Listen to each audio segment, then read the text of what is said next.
Halo Sobat Sejarah, kembali lagi bersama channel Jejak Kerajaan Nusantara. Hari ini, kita akan menelusuri sosok luar biasa dari masa Majapahit, Tribuana Tunggadewi.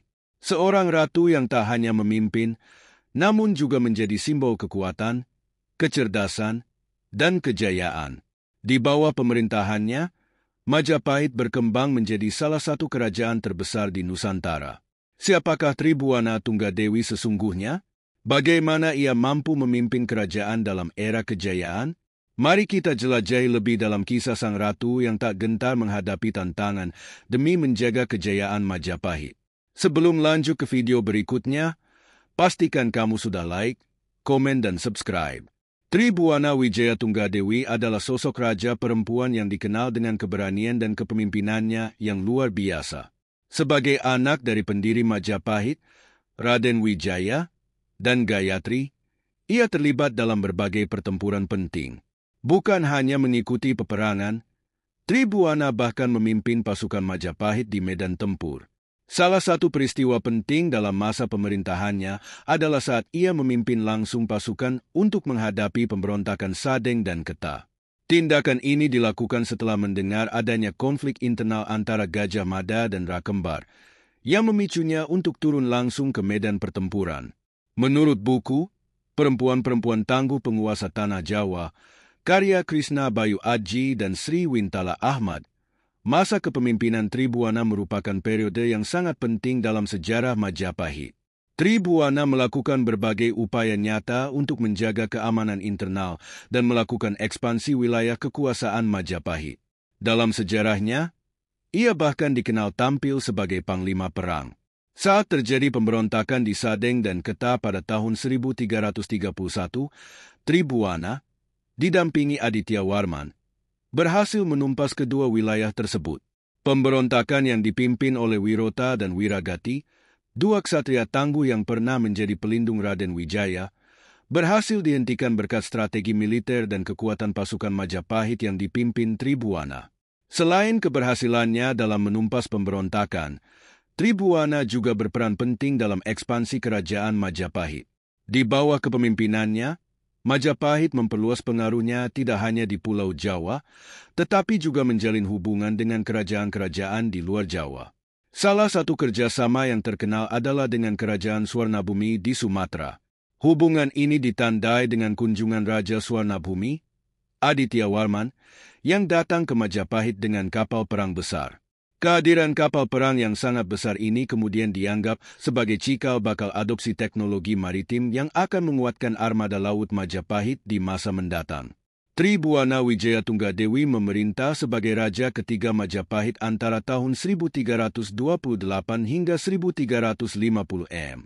Setelah naik tahta, ia dianugerahi gelar Sri Tribuana Tunggadi Maharajasa Jaya Wisnuwardhani. Meski demikian, awal masa pemerintahannya tidaklah mudah. Kerajaan Majapahit belum sepenuhnya stabil, dan beberapa pemberontakan muncul yang mengancam keamanan kerajaan. Namun, dengan bantuan Gajah Mada, yang kemudian diangkat sebagai Mahapati, Tribuana mampu memadamkan pemberontakan-pemberontakan tersebut. Gajah Mada tidak hanya setia membantu ratu dalam menjaga keamanan kerajaan, tetapi juga berperan besar dalam mengonsolidasikan kekuatan politik dan militer Majapahit. Keberanian, kebijaksanaan, dan kecerdasan Tribuana menjadi fondasi utama kemajuan kerajaan Majapahit. Di masa kepemimpinannya, Majapahit mengalami ekspansi yang pesat dan mengukuhkan posisinya sebagai kekuatan dominan di Nusantara. Sebagai putri dari Raden Wijaya dan Gayatri, Tribuana juga memiliki garis keturunan dari Kerajaan Singasari. Dari pihak ibunya, ia adalah cucu dari Kertanegara, raja terakhir Singasari yang juga menjadi leluhur penting dalam sejarah kerajaan-kerajaan Jawa. Tribuana lahir dengan nama Sri Gitarja dan mendapatkan gelar Bereka Huripan selama pemerintahan kakak tirinya, Jayanagara, yang merupakan raja kedua Majapahit. Hubungannya dengan Jayanagara sempat tegang, terutama karena keinginan Jayanagara untuk menikahinya yang ditentang keras oleh Gayatri, ibunya. Akibatnya, Jayanagara pernah mengurung Tribuana dan saudarinya, Dia Wiyat, juga dikenal sebagai Raja Dewi Maharajasa, agar tidak ada yang dapat menikahi mereka. Setelah Jayanagara meninggal pada tahun 1328, Tribhuwana naik takhta menggantikan saudaranya. Ia kemudian menikah dengan Cakradhara, yang juga dikenal sebagai Kertawardhana Bretumapel. Dari pernikahannya ini, Tribhuwana melahirkan 2 anak yang kemudian juga berperan penting dalam sejarah Majapahit. Putranya, Dia Hayam Wuruk, nantinya menjadi Raja Majapahit yang terkenal dengan kejayaannya. Sementara putrinya, Dia Nertaja, juga memiliki peran dalam menguatkan dinasti Majapahit. Masa pemerintahan Tribhuwana dianggap sebagai awal dari era keemasan Majapahit. Di bawah pemerintahannya, Majapahit tidak hanya berhasil menumpas pemberontakan, tetapi juga mulai membangun jaringan kekuasaan dan pengaruh yang meluas ke seluruh Nusantara dan bahkan ke luar Pulau Jawa. Ekspansi ini dipandang sebagai landasan yang kokoh bagi kejayaan Majapahit di masa mendatang, terutama di bawah kepemimpinan putranya, Hayam Wuruk, yang didampingi oleh Gajah Mada. Selain itu, kepemimpinan Tribhuwana juga menandai dimulainya penguatan armada laut Majapahit, yang nantinya dikenal sebagai salah satu kekuatan maritim terbesar di Asia Tenggara. Hubungan diplomatik dan militer dengan kerajaan-kerajaan lain di luar Pulau Jawa, seperti Kerajaan Swarnabumi di Sumatera, menjadi bagian penting dari strategi politiknya. Dengan adanya armada laut yang kuat, Majapahit mampu mengendalikan perdagangan dan jalur maritim yang strategis, memperkuat posisinya sebagai kekuatan ekonomi dan politik yang dominan. Tribhuwana juga dikenang sebagai penguasa yang cerdas dalam mengambil keputusan politik. Ia mampu memanfaatkan bakat dan loyalitas para pejabat tinggi di Majapahit, seperti Gajah Mada dan Aditya Warman, untuk memperkuat kerajaannya. Kerjasama yang kuat antara pemimpin dan para penasihatnya ini menjadi kunci keberhasilan Majapahit dalam menghadapi berbagai tantangan internal dan eksternal. Di balik keberaniannya di medan perang, Tribhuwana juga dikenal sebagai pemimpin yang bijaksana dalam menjaga stabilitas kerajaan. Kepemimpinannya mencerminkan kombinasi antara kekuatan militer dan diplomasi yang cermat, yang memungkinkan Majapahit untuk berkembang pesat di tengah persaingan kekuasaan yang ketat di Nusantara. Dengan demikian, Tribhuwana Wijayatunggadewi bukan hanya sekadar raja perempuan pertama di Majapahit, tetapi juga seorang pemimpin yang berhasil membawa kerajaannya menuju kejayaan. Kepemimpinannya mencerminkan ketegasan, kecerdasan, dan keberanian yang luar biasa, menjadikannya salah satu tokoh penting dalam sejarah Nusantara. Perannya dalam menumpas pemberontakan, memperluas wilayah kekuasaan, serta memperkuat armada laut Majapahit menjadikannya sebagai figur yang diingat dan dihormati dalam sejarah panjang Majapahit. Pada tahun 1328, Kerajaan Majapahit mengalami kekosongan takhta setelah Raja Jayanagara meninggal dunia tanpa meninggalkan seorang putra mahkota. Peristiwa ini menciptakan sebuah kekosongan kepemimpinan di kerajaan yang luas dan kuat ini. Menurut Kitab Negara Kertagama, kekosongan ini diisi oleh Gayatri, ibu dari Jayanagara, yang secara teknis adalah pewaris sah kerajaan. Namun, karena Gayatri telah menjadi seorang bhiksuni atau pendeta Buddha, dia tidak bisa memerintah secara langsung. Sebagai solusi, Gayatri memerintahkan putrinya, Tribhuwana Tunggadewi, untuk naik takhta menggantikan posisi Jayanagara sebagai penguasa Majapahit. Tribhuwana Tunggadewi kemudian dinobatkan sebagai ratu dan memimpin kerajaan bersama suaminya, Kertawardhana.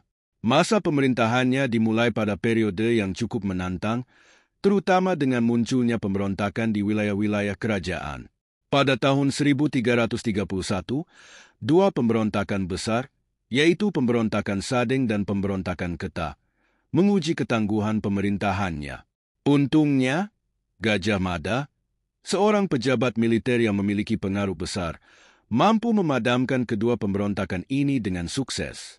Kemenangan tersebut membuat Gajah Mada semakin diakui di Majapahit dan akhirnya diangkat menjadi Mahapati, jabatan tertinggi kedua setelah raja. Pada tahun 1334, saat pelantikannya sebagai Mahapati, Gajah Mada mengucapkan Sumpah Palapa yang terkenal. Dalam sumpah tersebut, Gajah Mada bersumpah bahwa dirinya tidak akan menerima hadiah atau menikmati kemewahan apapun sebelum berhasil menyatukan seluruh Nusantara di bawah Panji Majapahit. Sumpah ini menjadi simbol tekad Gajah Mada untuk memperluas kekuasaan Majapahit dan memastikan stabilitas kerajaan. Sejak Tribuana Tunggadewi didampingi oleh Gajah Mada, kerajaan Majapahit mengalami masa kemakmuran dan kejayaan yang signifikan. Gajah Mada tidak hanya menjadi penasihat penting bagi ratu, tetapi juga memainkan peran utama dalam memperluas wilayah kerajaan ke berbagai penjuru Nusantara. Sebagai bagian dari upaya memenuhi Sumpah Palapa, Gajah Mada memimpin berbagai ekspedisi militer ke luar Pulau Jawa. Salah satu prestasi penting yang dicapai pada masa pemerintahan Tribuana Tunggadewi adalah penaklukan Bali dan beberapa kerajaan lain di Nusantara. Ini menandai awal dari dominasi Majapahit atas Nusantara dan memperkuat posisinya sebagai kekuatan utama di kawasan Asia Tenggara. Masa pemerintahan Tribuana Tunggadewi akhirnya mencapai akhir pada tahun 1350, setelah wafatnya ibunya, Gayatri. Sejak awal, Tribuana Tunggadewi memang hanya bertindak sebagai pengganti ibunya di atas tahta. Oleh karena itu, setelah Gayatri meninggal, Tribuana merasa tidak perlu lagi memegang kendali penuh atas kerajaan. Ia kemudian memutuskan untuk mengundurkan diri dari posisi ratu dan menyerahkan tahta kepada putranya, Hayam Wuruk, yang pada saat itu baru berusia 16 tahun. Meskipun Hayam Wuruk masih sangat muda, ia dianggap cukup cakap untuk memimpin kerajaan dengan bantuan para penasihat, termasuk Gajah Mada. Meskipun telah turun dari tahta, Tribuana Tunggadewi tidak sepenuhnya meninggalkan dunia politik. Ia tetap terlibat dalam urusan kerajaan dan bahkan dinobatkan kembali sebagai Bre Kahuripan, sebuah gelar yang menunjukkan kedudukannya sebagai penguasa wilayah Kahuripan.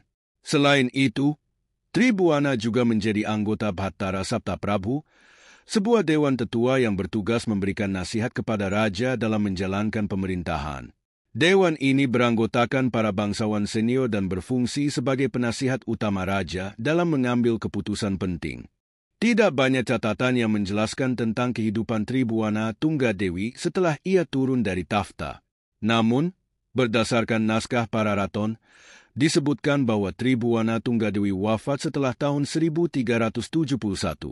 Tidak ada keterangan pasti mengenai tanggal kematiannya, namun sejarawan meyakini bahwa ia telah menjalani hidup yang penuh pengabdian baik sebagai ratu maupun sebagai penasihat kerajaan setelah menyerahkan tahta kepada putranya. Sebagai tanda penghormatan atas jasa-jasanya, Tribuana Tunggadewi didharmakan di Candi Pantarapura yang terletak di Desa Panggih, Trowulan, Mojokerto. Peran Tribuana Tunggadewi dalam sejarah Majapahit sangat penting, terutama karena ia adalah ratu yang memimpin pada saat awal kebangkitan kerajaan menuju kejayaannya.